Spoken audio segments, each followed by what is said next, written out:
ආයුබෝවන් සුබ උදෑසනක් ඔයගොල්ලෝ සියලු දෙනාටම. ඉතින් අද උදේම මම මල් වලට වතුර එහෙම දාලා හිතුවා ඔයාලට මම ඉන්ඩෝ ප්ලාන්ට්ස් තියාගන්නේ කොහොමද කියලා චුට්ටක් ඔයාලට පෙන්වන්නම් කියලා. ඉතින් අපි බලමු. මේ ගෙට ඇතුල් වෙන තැන ඉතින් මම මේ විදිහට මල් පෝච්චි තියලා ලස්සන කරගෙන තියෙනවා. ඉතින් මට හිතෙන වෙලාවට මම මේවා වෙනස් කරගන්නවා. වෙනස් කරලා වෙන පෝච්චි ඒ විදිහට තියෙනවා. ඉතින් එක පැත්තක් තමයි මේ තියෙන්නේ ගෙට ඇතුළ වෙන ඉස්සරහ දොර ළඟ අනිත් පැත්ත. වම් පැත්ත.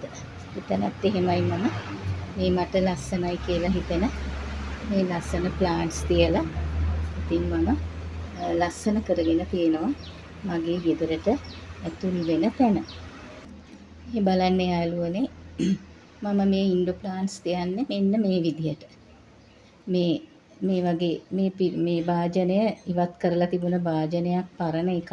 මම ඉතින් ඒක සෝදලා හොඳට පිරිසිදු කරලා අරගෙන ඒක මැද තියලා තියෙන ප්ලාස්ටික් කප් එකක්.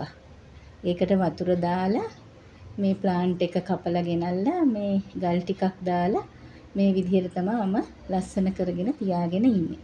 වතුරේ තමයි මේ ඉන්ඩෝ ප්ලාන්ට් එක තියෙන්නේ.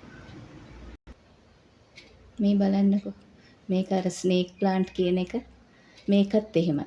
මේකත් මේ මල් වාස් එකක වතුර දාලා ගල් කැට ටිකක් දාලා මේ පැල ටික ලස්සනට තියලා තියෙනවා. ඉතින් ලස්සනට හැදිලා තියෙනවා.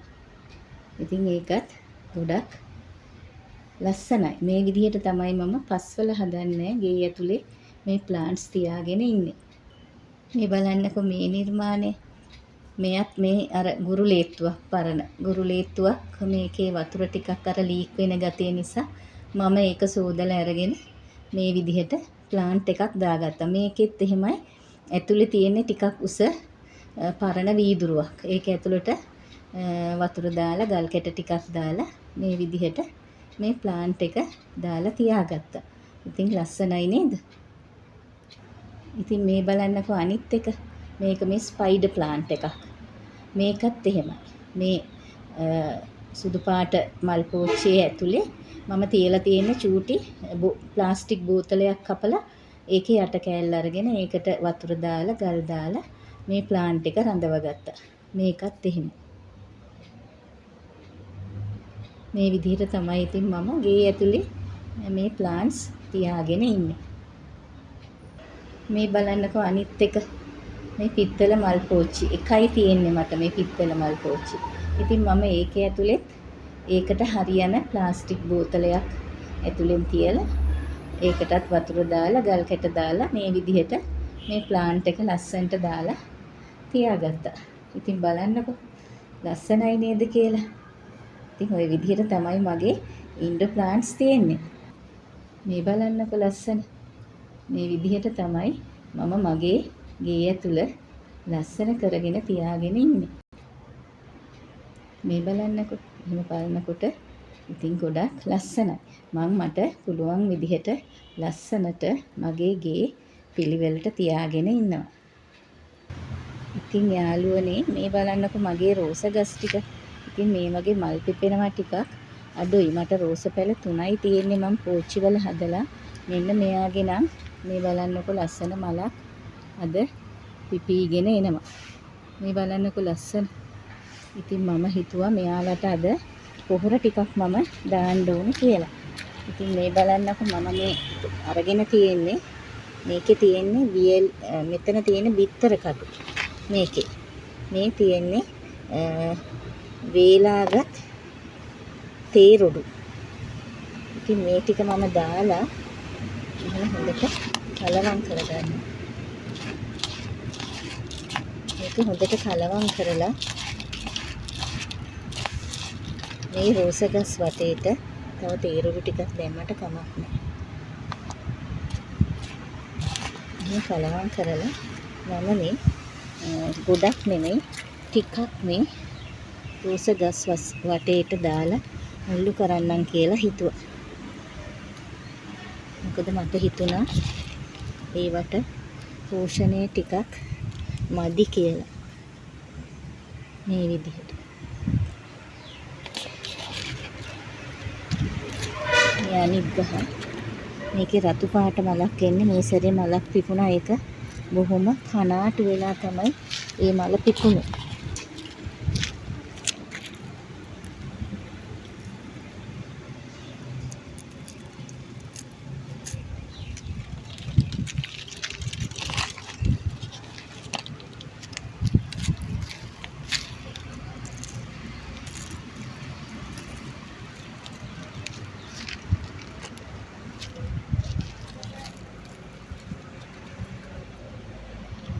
මේ විදිහට.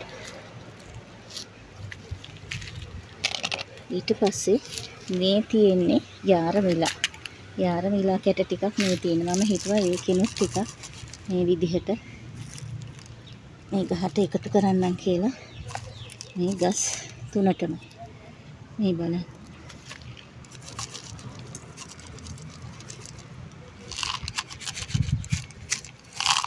මේ ගහටත් ඒ වගේම දානවා. යාරමිලා කැට ටික. මේ යාරමිලා මට මේ අර මල් කඩෙන් කිව්වා දවස් 20න් 20ට දාන්න කියලා. ඉතින් ඒක නම් වෙන්නේ. ඉතින් අමතකත් වෙනවා. ඉතින් ඊට පස්සේ මම මේ විදිහට මේ මුල්ලුවේ මේ විදිහට මේක හොඳට යට වෙන්න කලවම් කරගත්තා. මේකෙත් එහෙම මම උදේම මේවට වතුර එහෙම දාලා තමයි තියෙන්නේ. මේකත් එහෙම. මේක ලස්සන බේබි රෝස් එකක් ඔරෙන්ජ් පාට. මේකත් මම මේ විදිහට කලවම් කරගත්තා.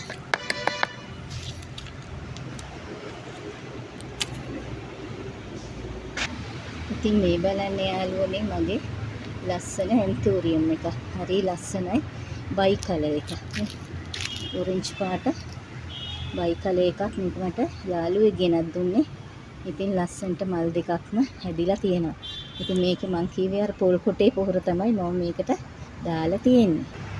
මේ බලන්නකෝ මගේ ඉද්ද ගහෙත් මේ දවස්වල ලස්සනට මල් පිපිලා තියෙනවා. ඉතින් බුදුන්ට පූජා කරන්න තමයි මම මේ මල් හවසට නිලා ගන්න.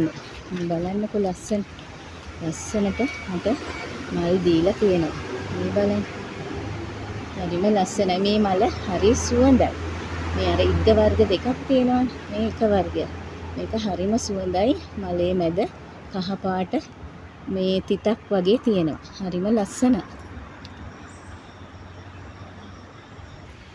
මේ බලන්නකෝ තවත් ලස්සන මල් කුමාරියක්. මෙයත් මං හිතන්නේ කානේෂන් වර්ගයක්. මෙයත් මට යාළුවෙක්ගෙන් තමයි ලැබුණේ.